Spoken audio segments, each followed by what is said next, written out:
Hey, how's it going guys? It's me, Kelvin Roy, back again with another vlog. For today's vlog, actually, for tomorrow's vlog, kay ugma klase na, nagaplano ko to make a vlog and siyong pangutan na sa akong sarili kung sure na ba June na June 3 among klase. Kay naay ni gawas na post na June 10 among klase, which is this.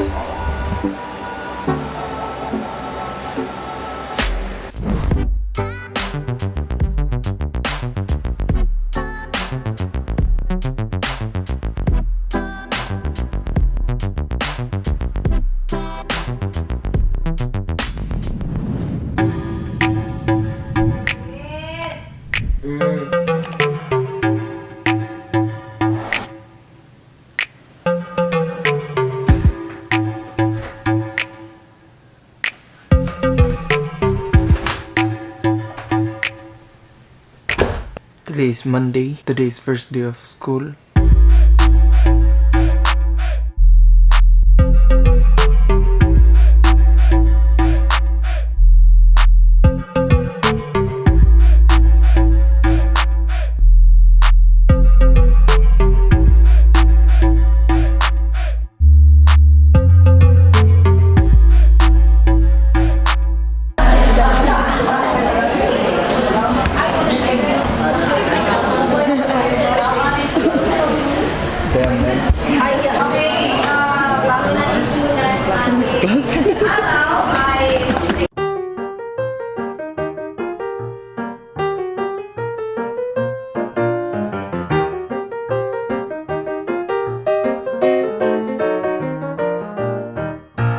Karon guys, kay nagapa ila-ila pa sila diri na naga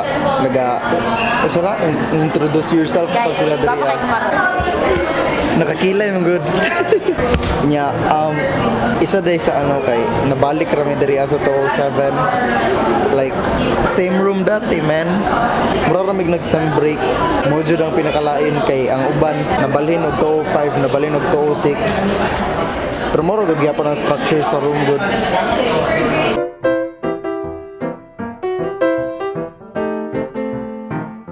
What's up guys? Karon kay mag-lunch na jud me. Kauban gyapon ako si Jasper, si Mark, si Denzel og bago na mga classmates. Si pangalan mo ba? Leo. O kana. Bago na mga classmate taga-tuunay natin to. Sabi gyapon na. Bay. Unsay maingon mo ba na feature jud ka diri sa akong content bay. Grabe bay. Grabe. Na may additional nga kanang tao sa mong barkada kay bata. Expand. Nyaloy pagid kay me kay kanang nagbulag-bulag na me. Lahi-lahi na nga mong kuan ba? Lahi-lahi na mong section. Pero moro gud gyapon may nagbago ba kanay late gyapon. Siya nga gina na pa.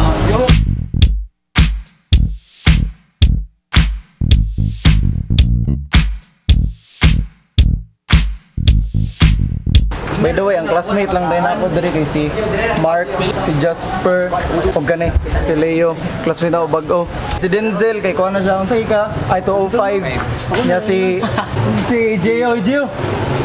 Si Gio, kay kuha na si Gio, 206. May pulos. Sunod na ka.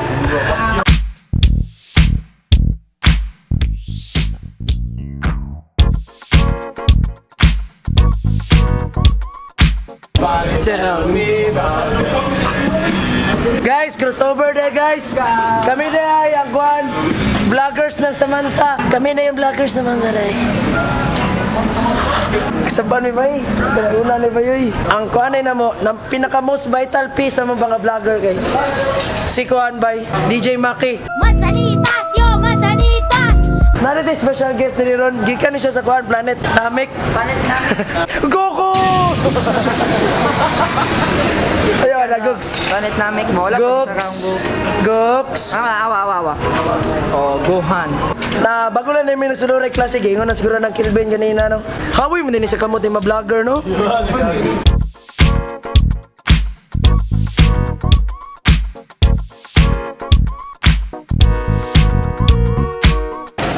Pre, laing gigapon ba? Ano man? Nagtesting ko contact lens. Sakita di sa mata na, makita niyo mo siya nga nailain. Tayo na lang dalawa, tayo na lang magsama, tayo na lang dalawa, tayo naman talaga. Ayaw, Noy!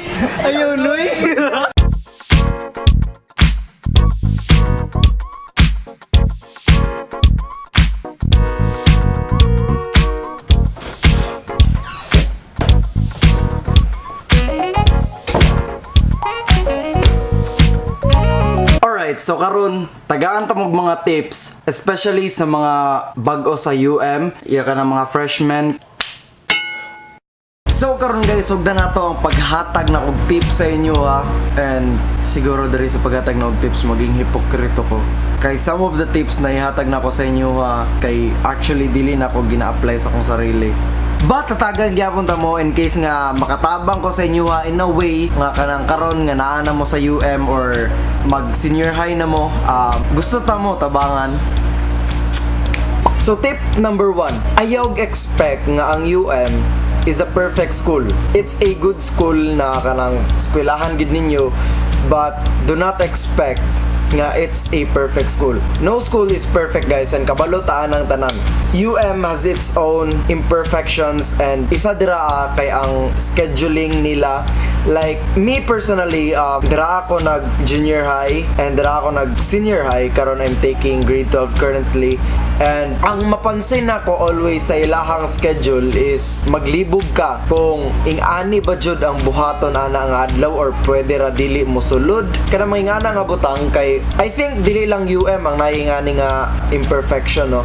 I think daghan kay nga school. For example is karon nga adlaw which is June 3. Karon kaya nga mo ang first day of school, but karon lang gid nga adlaw nga mo ang sudlan. Ugma nga Tuesday hangtod Thursday wala mi klase. Kaysa mo grade 12 hangtod Thursday lang among klase and wala mi Friday class. Okay kay siya nga schedule para sa mua. So yeah, kana mga ingana good. Mobalik mi kay next week Monday pa, and may paggijunta na lang nila diretso.